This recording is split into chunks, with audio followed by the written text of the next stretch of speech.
कभी उसकी तनख्वाह 7,000 रुपये थी, मगर उसने 7 अरब रुपए जमा कर लिए। एक वक्त था कि उसकी जेब खाली होती थी, फिर वो वक्त आया कि बैंकों की गाड़ियां पैसे लेने उसके घर आती थी। वो 2 कमरों के झुग्गी जैसे मकान में रहता था, मगर फिर उसने दुबई में 6 आलीशान होटल खरीद लिए।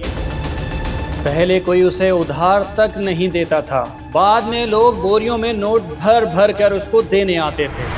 वो हिसाब का टीचर था, मगर जब बेहिसाब पैसा आने लगा तो वो गिनती ही भूल गया। वो अपने मुर्शिद के घर पर हेलीकॉप्टर से नोट बरसाना चाहता था, मगर कानून ने उसकी उड़ान रोक दी। जी हाँ दोस्तों, हम बात कर रहे हैं गुजरावाला के सैयद सिब्तुल हसन गिलानी उर्फ डबल शाह की। वो 15 दिन में पैसे डबल कर देता था। पूरे पंजाब में उसकी धूम मची थी।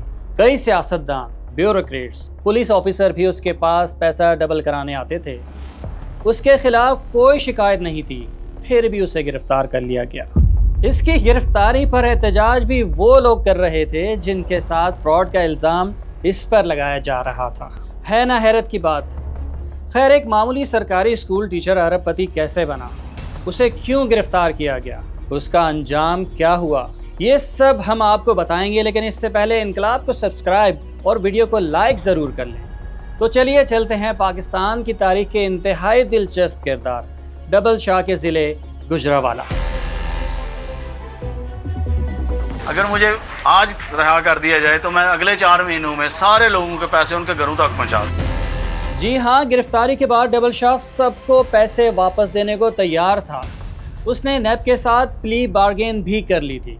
फिर उसे रिहा क्यों नहीं किया गया, उसे 14 साल की कैद की सज़ा क्यों सुनाई गई, ये हम आगे चलकर बताएंगे। लेकिन पहले इटली के एक शातिर की कहानी सुनिए जो अमेरिका, कनाडा और ब्राज़ील तक फैली हुई है। चार्ल्स पोंजी 1903 में इटली से अमेरिका पहुंचा। जेब में सिर्फ चंद डॉलर्स थे, क्योंकि वो जुए में सब हार चुका था। बोस्टन में वेटर और डिश वॉशर का काम किया, मगर चोरी और धोखाधड़ी की वजह से हर जगह से निकाला गया। फिर वो 1907 में कनाडा चला गया। वहाँ एक 3rd क्लास बैंक में नौकरी मिली, जहाँ उसने पहली बार देखा कि ज़्यादा मुनाफे का लालच देकर नए ग्राहकों से पैसा लिया जाता और पुराने ग्राहकों को पेमेंट की जाती। ये बैंक कुछ ही अरसे में दिवालिया हो गया और यूँ इसकी मुलाजमत भी गई। तो इसने जाली चेक काट कर पैसे हथियाए, मगर पकड़ा गया और 3 साल की जेल काटनी पड़ी। रिहाई के बाद दोबारा अमेरिका आया और 1920 में बोस्टन में एक छोटी सी इन्वेस्टमेंट कंपनी खोली। लोगों को लालच दिया कि पोस्ट ऑफिस के इंटरनेशनल रिप्लाई कूपन के कारोबार से 45 दिन में 50% और 90 दिन में डबल मुनाफा दूंगा। जबकि उस वक्त भी वहाँ के बैंक 8 या 10% से ज़्यादा का मुनाफा नहीं देते थे। इतने प्रॉफिट का सुनकर तो लोग पागल हो गए। पहले चंद $100 आए, फिर देखते ही देखते रोज़ाना $10 लाख तक आने लगे। उसने वहाँ शानदार महल खरीद लिया और सिर्फ यही नहीं, उसने वहाँ बैंक तक खरीद लिए। मगर ये सब फ्रॉड था। उसने कोई कूपन का कारोबार नहीं किया था, बस नए ग्राहकों की रकम से पुराने ग्राहकों को पेमेंट की जा रही थी। जुलाई 1920 में अखबारों ने इसका राज खोल दिया। पूरे मुल्क में पैनिक फैल गया, क्योंकि $2.5 करोड़ यानी आज के $35 करोड़ के फ्रॉड का मामला था। चार्ल्स पोंजी ने सिर्फ $20 लाख वापसी किए। नतीजा ये हुआ कि 5 बैंक डूब गए, कई लोग दिवालिया हो गए। पोंजी गिरफ्तार हुआ, कई साल जेल में गुजारे। फिर फ्लोरिडा में ज़मीनें बेचने की नई स्कीम चलाई, लेकिन दोबारा पकड़ा गया। बिलाखिर 1934 में अमेरिका से डिपोर्ट हुआ और 1949 में ब्राज़ील के खैराती अस्पताल में अंधा और मफलूज होकर गुर्बत के हाल में मर गया। चार्ल्स पोंजी ने फ्रॉड के लिए कोई नया तरीका इस्तेमाल नहीं किया, बल्कि ये तो सदियों पुराना हरबा था। लेकिन उसने ये काम इतने बड़े पैमाने पर किया कि अब दुनिया भर में ऐसे फ्रॉड पोंजी स्कीम ही कहलाते हैं।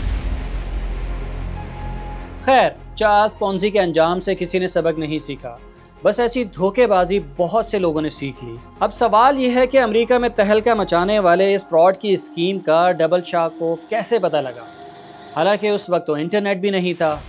तो दोस्तों, इस बात का जवाब जानने के लिए हमें जाना पड़ेगा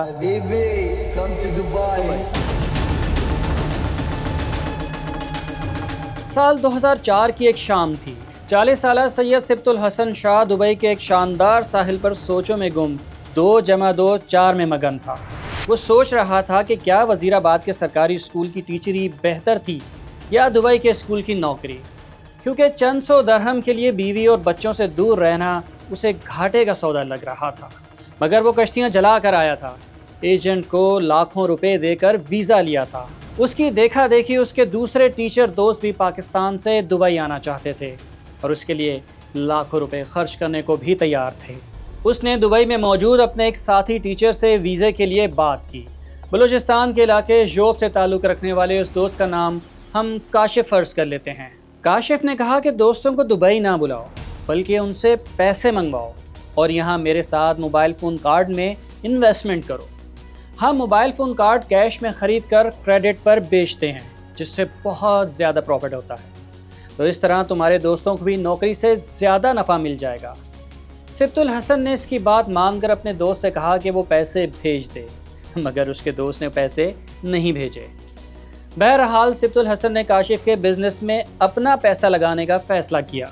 इसके लिए उसने अपनी बीवी से कहा कि अपने जेवर बेचकर रकम भिजवाए।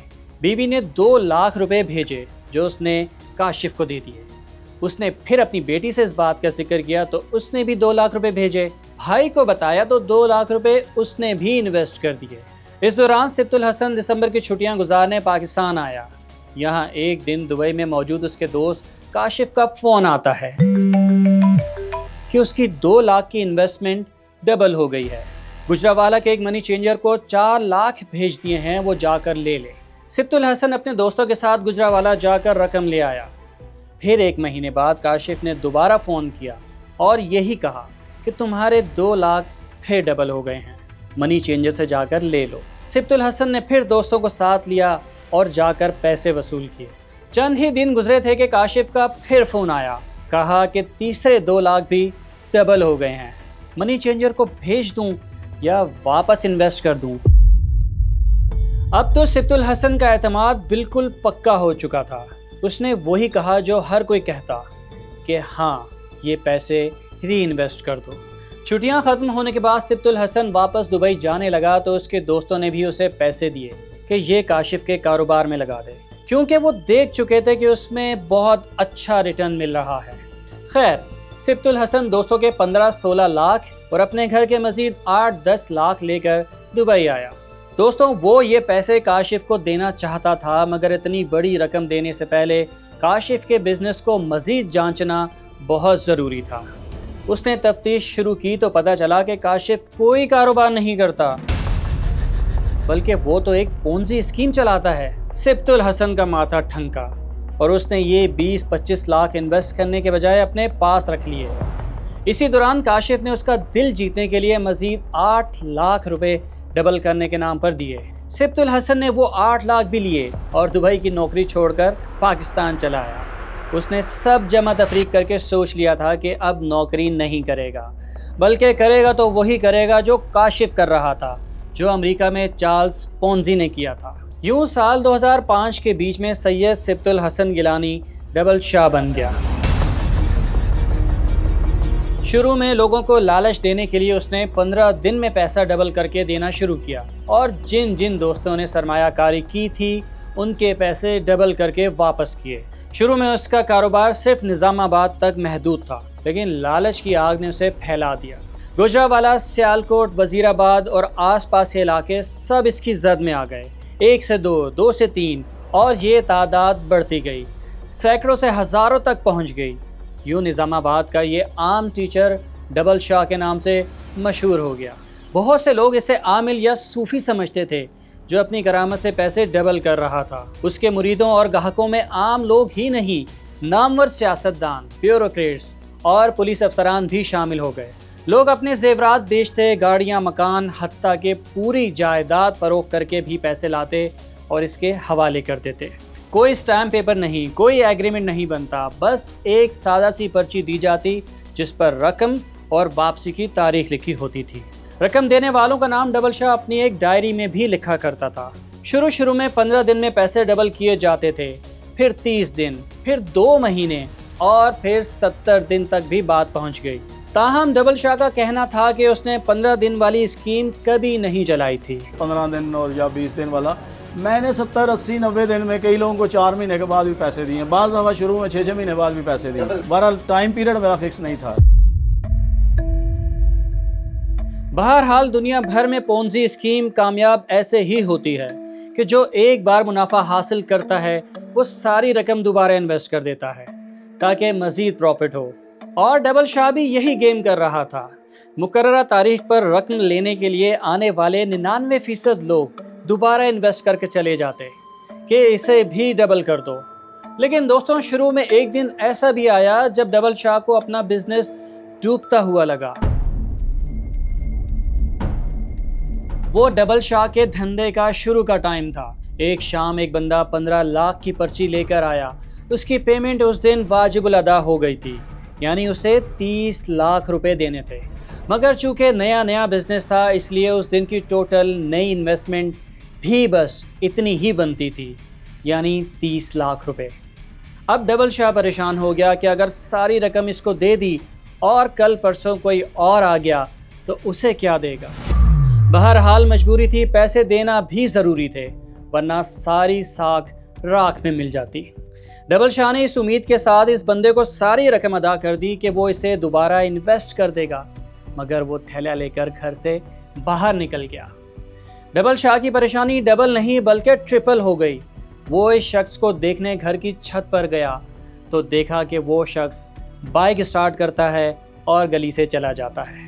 डबल शाह का दिल ज़ोर ज़ोर से धड़कने लगा। वो रात उसके लिए बहुत भारी थी, क्योंकि अगले दिन दूसरे लोगों के 20 लाख भी वापस करने थे। अगर वापस ना कर सका तो धंधा चौपट हो जाएगा। एक दूसरे की देखा देखी सब अपने पैसे वापस मांगने लगेंगे। इस परेशानी में वो पूरी रात नहीं सो सका। पल पल मौत से बदतर लग रहा था। मगर फिर उसने मुसल्ला बिछा लिया और दुआ मांगने लगा कि ऐ अर्श वाले मेरी तौकीर सलामत रखना। यानी वो फ्रॉड के काम में भी अल्लाह की मदद मांग रहा था। गोया अल्लाह को भी धोखा देने की कोशिश कर रहा था, माज़ अल्लाह। खैर, उसने नवाफिल पढ़ने के बाद फजर की नमाज भी पढ़ी और कुरान पढ़कर दुआ की। सुबह नाश्ते के वक्त घर की बेल बजी। उसका दिल धड़क उठा कि कोई रकम वापस मांगने आ गया है। वो डरते डरते दरवाजे के पास गया। छोटी खिड़की से झांक कर देखा तो उसकी जान में जान आई। दरवाजे पर वही शख्स खड़ा था जो रात 30 लाख रुपए लेकर गया था और उसके हाथ में वही थैला था। डबल शाह का दिल खुशी से झूम उठा। डबल शाह ने उसे अंदर कमरे में बिठाया। उसने थैला खोला और नोटों के बंडल निकाले और फिर कहा कि शाह साहब, कल जो 30 लाख लेकर गया था वो दोबारा इन्वेस्ट करने हैं और 10 लाख दोस्तों के भी लेकर आया हूँ, ये भी रख लें और 40 लाख की एक पर्ची बना दें। तो यूं शाह जी का धंधा चौपट होने से बाल बाल बच गया। बाद में तो उसका नेटवर्क बड़े पैमाने पर फैल गया। लोगों ने बैंकों से पैसे निकलवा कर डबल शाह के पास जमा करवाना शुरू कर दिए। यहाँ तक कि बैंक मैनेजर और अमला भी अपनी और खातेदारों की रकम उसके पास लेकर आते थे। ये हाल हो गया था कि बैंकों में कैश ख़त्म हो जाता था। गाड़ियाँ डबल शाह के घर भेजकर नोटों के बंडल मंगवाने पड़ते थे। जिन दिनों डबल शाह का कारोबार उरूज पर था, उसके डेरे के मनाजिर देखने के लायक होते थे। जैसे कोई ख़जाने का महल हो। पैसे जमा करने वालों और वापस लेने वालों की लंबी कतारें लगी रहती थी। उसके नुमाइंदे बैठकर नोट ही गिनते रहते थे। डेरे पर बोरियों में, थैलों में, हत्ता के खुलेआम पैसे पड़े होते। एक बार एक दिलचस्प वाक़या हुआ। शाम ढले एक बंदा नोटों की बोरी लेकर आया। पैसे गिनने वाले कारिंदे थक चुके थे और उन्होंने उसको कहा कि भैया तुम कल आना, आज पैसे गिनने की हिम्मत नहीं। वो बंदा मिन्नतें करने लगा कि परदेसी हूँ, ये थैला लेकर कहाँ जाऊँगा, कुछ तो ख्याल करो। इस पर डबल शाह ने अपने बंदों को कहा कि 100, 500 और 1000 का एक एक बंडल तोल लो, फिर उसी हिसाब से सारे बंडलों का वज़न कर लो। उन्होंने तोला और जो रकम बताई उस पर वो बंदा कहने लगा कि नहीं, एक छटांक कम तोला है। इस पर डबल शाह ने पूरे 1 पाव ज़्यादा लिखवा दिए कि फ़लाँ नोट इतने वज़न के जमा हुए, क्योंकि उसे पता था मुझे कौन से देने हैं। जब ये डबल लेने आएगा तो वो ये भी जमा करा देगा। कहते हैं कि फिर ये मामूल बन गया। नोटों की नई गड्डियाँ वज़न के बराबर ही लिखती जाती थी। सब कुछ ठीक चल रहा था, क्योंकि सीनियर सहाफ़ियों के मुताबिक आला पुलिस अफसरान भी उसके मुरीदों में शामिल हो चुके थे। उनमें DIG SSP रैंक तक के अफसरान भी शामिल थे। मगर वो लोग अपनी रकम डबल कराने के लिए 15 दिन महीने इंतज़ार नहीं करते थे, बल्कि किबला शाह जी पुलिस अफसरों को तो हाथ के हाथ पैसे डबल करके दे दिया करते थे। लेकिन जिस तरह हर कहानी में एक मोड़ आता है, डबल शाह की कहानी में भी यही मोड़ आ चुका था, जिसने उसकी पूरी एम्पायर को ज़मीन बोस कर दिया। एक अंग्रेज़ी अखबार में खबर छपी कि सैयद सिब्तुल हसन शाह गिलानी वज़ीराबाद रेलवे स्टेशन के करीब अपने पीरो मुर्शद के घर पर हेलीकॉप्टर से नोट बरसाएंगे। ये खबर अखबार में छपी तो जैसे बम फट गया। नैब समेत दीगर इदारे चौकन्ना हो गए कि ये कौन शख्स है। इंक्वायरी होने लगी। कुछ लोगों के ख्याल में उसने ये काम मुर्शद की मोहब्बत में किया था, जबकि कुछ लोगों का ख्याल है कि वो अपनी शोहरत में इजाफा करना चाहता था। कुछ सहाफ़ियों ने दावा किया कि उसने वज़ीराबाद में दरियाए चनाब के दोनों अतराफ चार्टर तैयारे से 50 लाख रुपए बरसाए थे। ताहम इस दौर के किसी अखबार में ऐसी कोई खबर नहीं मिली। ना किसी काबिल एतमाद सहाफ़ी ने, ना पुलिस या नैब अफसर ने इस बात की तस्दीक की। तो बस ये हवाई बात ही है। जो बात हुई है वो ये कि खबर फैलने के बाद डबल शाह नैब के रेडार पर आ गया। उन्होंने खोज लगाई तो पता चला कि इसका कोई ऐसा बड़ा कारोबार नहीं है। कुछ पेट्रोल पंप, कुछ हाउसिंग सोसाइटियां हैं और दुबई में जो बिजनेस हैं वहां से पैसा आने के बजाय पाकिस्तान से पैसा वहां जाता है। अब नैब उसको गिरफ्तार करते हुए हिचकिचा रही थी, क्योंकि अव्वल तो उसके खिलाफ किसी ने कोई शिकायत दर्ज नहीं कराई थी। दूसरा ये कि उसके किसी गैर कानूनी कारोबार का सुराग भी नहीं मिला था। उस वक्त के DG ने पंजाब ने यह भी कहा कि हो सकता है वो कोई कानूनी कारोबार कर रहा हो जिससे आवाम को और पाकिस्तान को फ़ायदा पहुंच रहा है, तो पहुंचने दें।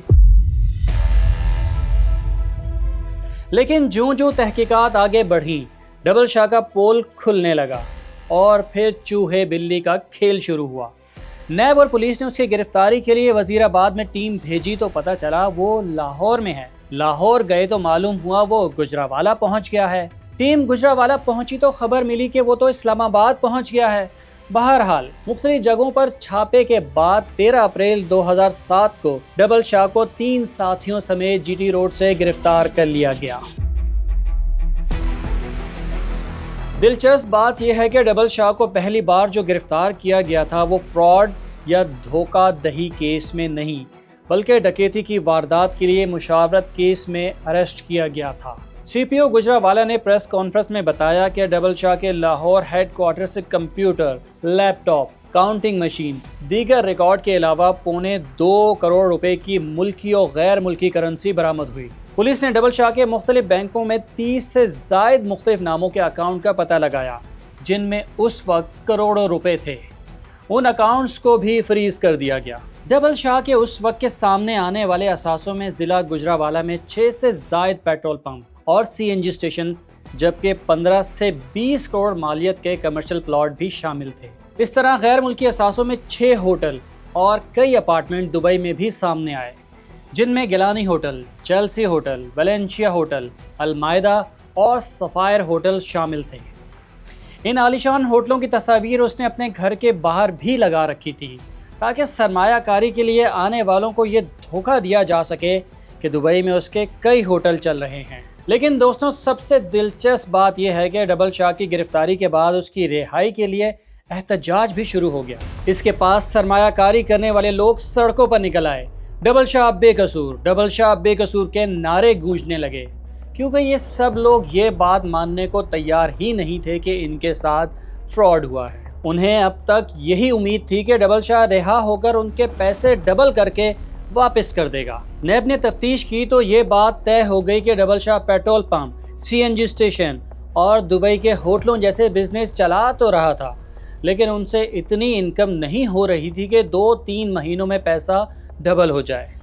ये सिर्फ और सिर्फ पोंजी स्कीम ही थी, क्योंकि उस वक्त तक क्रिप्टो करेंसी नहीं आई थी कि 2-4 दिन में पैसा डबल हो जाए। बहरहाल क्रिप्टो में भी ऐसा 1 या 2 बार ही हो सकता है, हर महीने नहीं।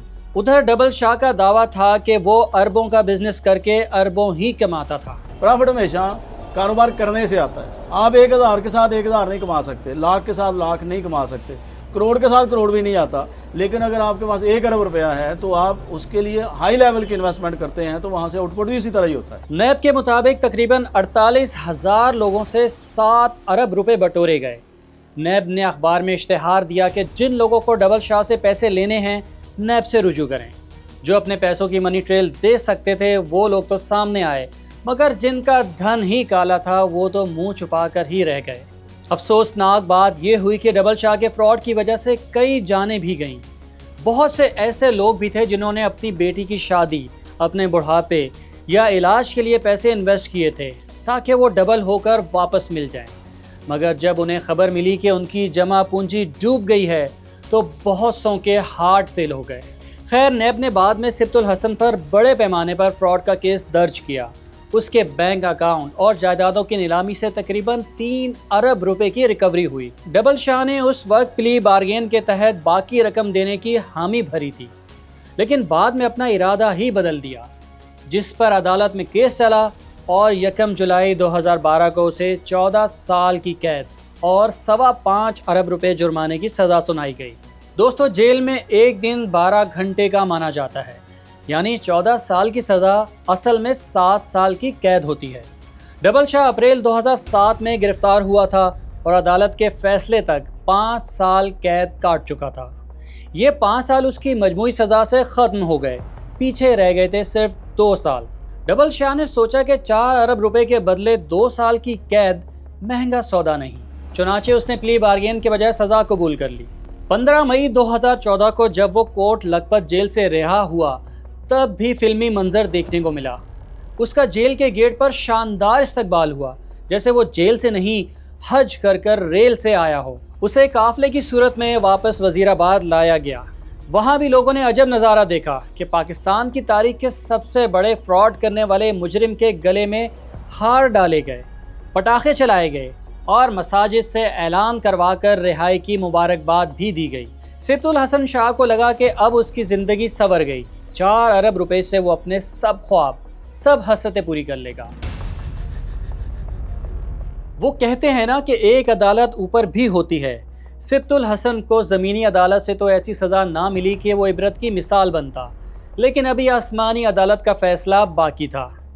रिहाई के बाद उसने लाहौर में मुस्तकिल डेरा डाल लिया। दिल ही दिल में वो बहुत खुश था और ऐशो इशरत की ज़िंदगी गुजारने के प्लान भी बना रहा था।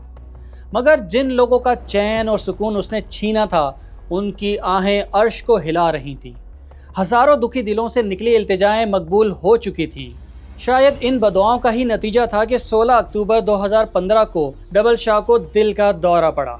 उसकी उम्र उस वक्त 50 साल थी, यानी इतना कोई बूढ़ा नहीं था। उसने अपने इलाज पर पैसा पानी की तरह बहा दिया। पंजाब इंस्टीट्यूट ऑफ कार्डियोलॉजी में उसका इलाज हुआ।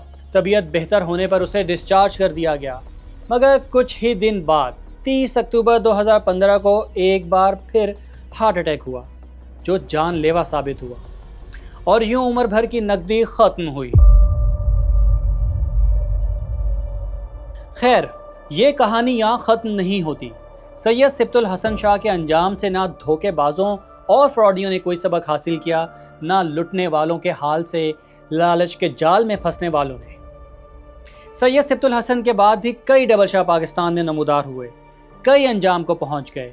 कुछ अब भी आवाम की आंखों पर लालच की पट्टी बांधकर उन्हें गहरी खाई की तरफ ले जा रहे हैं। इन तमाम फ्रॉडियों की मुस्तनद दास्तानें हम इनकलाब के ज़रिए आप तक पहुंचाएंगे। बस हमारे चैनल को अगर सब्सक्राइब अब तक नहीं किया तो सब्सक्राइब कर लें और बेल का आइकन भी दबा दें ताकि हमारी हर नई वीडियो बर वक्त आप तक पहुंच जाए।